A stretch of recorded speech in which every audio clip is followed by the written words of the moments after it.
Oke, sampai 2017. Next. Nah, Undang-Undang 1945 Pasal 32 Ayat 1 menyatakan bahwa negara memajukan kebudayaan nasional Indonesia di tengah peradaban dunia dengan menjamin kebebasan masyarakat dalam memelihara dan mengembangkan nilai-nilai budayanya. Menjawab amanat penting tersebut, DPR RI bersama dengan pemerintah, khususnya Kementerian Pendidikan dan Kebudayaan, melahirkan Undang-Undang Nomor 5 Tahun 2017 tentang Pemajuan Kebudayaan pada tanggal 27 April 2017. Undang-undang ini lahir sebagai pedoman bagi pemerintah dan pemerintah daerah dalam melindungi, mengembangkan, memanfaatkan, serta membina objek-objek pemajuan kebudayaan yang hidup dan berkembang di tengah kemajumukan masyarakat Indonesia. Jadi sudah ada upaya untuk melindungi dan mengembangkan gitu, dan memanfaatkan gitu ya, menimbang betapa pentingnya budaya dan karena keragaman budaya dan seni tradisional yang menjadi hak bagi negara Indonesia. Nah, lalu pertanyaannya, apakah ada gitu peraturan perundang-undangan yang melindungi para pelakunya gitu, para pelaku pelestari seni tradisi? Kemudian jawabannya adalah sampai saat ini belum ada undang-undang yang mengatur secara khusus perlindungan atau yang melindungi seniman tradisi di Indonesia. Nah, tetapi terdapat beberapa peraturan perundang-undangan yang memberikan landasan hukum bagi perlindungan dan pemajuan kebudayaan, termasuk seni tradisional. Peraturan tersebut adalah Undang-Undang Nomor 5 Tahun 2017 yang tadi, tentang pemajuan kebudayaan dan undang-undang, serta Undang-Undang Kebudayaan dan Undang-Undang Nomor 28 Tahun 2014 ya, itu tentang hak cipta. Hak cipta itu lebih ke hasil karyanya yang dilindungi. Begitu. Undang-Undang Nomor 5 Tahun 2017 tentang pemajuan kebudayaan. Nah, ini isinya itu secara global adalah atau secara garis besar ya, ini undang-undang ini mengakui dan menghargai keberagaman budaya Indonesia, termasuk seni tradisi, serta menempatkan masyarakat sebagai pelaku utama dalam memajukan kebudayaan. Undang-undang ini juga mengatur prinsip-prinsip pemajuan kebudayaan yang bertujuan untuk melindungi dan melestarikan keberagaman budaya.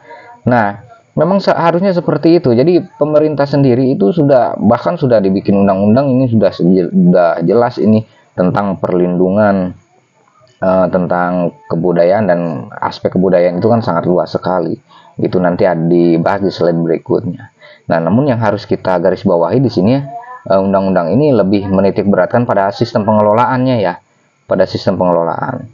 Kemudian perlindungan apa sih yang didapati itu dari undang-undang ini? Nah, undang-undang ini memberikan perlindungan hukum bagi pelestari seni tradisi melalui berbagai cara. Nah, harus digarisbawahi di sini adalah bagi pelestari seni tradisi. Oke, jadi pelaku di sini pelestari gitu, yaitu masyarakat luas di bawah ya. Gitu. Apa saja? Yang pertama, pengakuan dan penghargaan terhadap seni tradisi sebagai bagian dari kekayaan budaya bangsa. Yang kedua, perlindungan atas ekspresi budaya tradisional termasuk hak cipta. Nah, ada hak cipta dan hak-hak terkait. Dan nomor tiga, kewajiban negara untuk menjaga dan memelihara seni tradisi. Bahkan negara pun mewajibkan diri ya gitu, berkewajiban untuk menjaga dan memelihara seni tradisi. Gitu, bukan malah memangkas, oke? Terakhir, pemberdayaan masyarakat dalam pemajuan kebudayaan.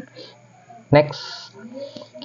Nah, di Undang-Undang Nomor 5 Tahun 2017, pasal 3-nya nih, pemajuan kebudayaan berasaskan apa saja? Yang pertama, toleransi, terus keberagaman, kelokalan, lintas wilayah, partisipatif, manfaat, keberlanjutan, kebebasan berekspresi, keterpaduan, kesederajatan, dan gotong royong. Nah, di sini yang menjadi tantangannya adalah kesederajatan, di mana terkadang para pelaku pelestari seni tradisi itu kadang suka dianggap sebelah mata gitu. Jadi derajatnya itu seolah-olah berada di bawah orang-orang umumnya gitu. Nah, di sini diperlukan adanya kesederajatan. Begitu. Next. Oke, di pasal 5-nya, masih di Undang-Undang Nomor 5 ya, pasal 5, objek pemajuan kebudayaan itu meliputi apa saja sih? Nah, di sini apa saja sih yang meliputi apa saja sih pemajuan kebudayaan itu? Yang pertama adalah tradisi lisan, bahasa, terus dialektika atau apa dan yang lainnya. Terus ada manuskrip, ada juga adat istiadat yang kebiasaan yang sudah dari turun temurun itu, dari abad ke abad, dari tahun ke tahun gitu. Dan ada ritus, maaf ini salah ketik, kayaknya bukan ritus tapi situs gitu ya, situs budaya, cagar budaya seperti candi atau petilasan-petilasan bekas kerajaan dulu atau bekas orang-orang terdahulu. Nah, itu objek yang dilindungi ya. Pengetahuan tradisional, teknologi tradisional juga dilindungi. Lalu seni, nah seni juga dilindungi. Bahasa, permainan rakyat, dan olahraga tradisional. Nah, itulah objek pemajuan kebudayaan meliputi yang telah disebutkan tadi. Oke, lalu apa sih peran pemerintah daerah? Nah, selain undang-undang di atas, undang-undang yang tadi, yang nomor 5 tahun 2017 itu, pemerintah daerah juga memiliki peran penting dalam pelestarian seni tradisi melalui peraturan daerah atau Perda yang mengatur tentang pemajuan kebudayaan di daerah masing-masing. Begitu. Perda ini dapat mengatur berbagai hal seperti pendataan, seperti yang sudah dilakukan di kita itu banyak pendataan terhadap sanggar-sanggar seni yang legal tentunya, itu berkaitan dengan legalitas, termasuk diadakannya TDOK, tanda daftar organisasi kesenian, adanya akta notaris dan lain sebagainya gitu ya, surat-surat perizinan. Begitu. Selain pendataan itu juga perlindungan. Nah, kembali dikatakan lagi perlindungan.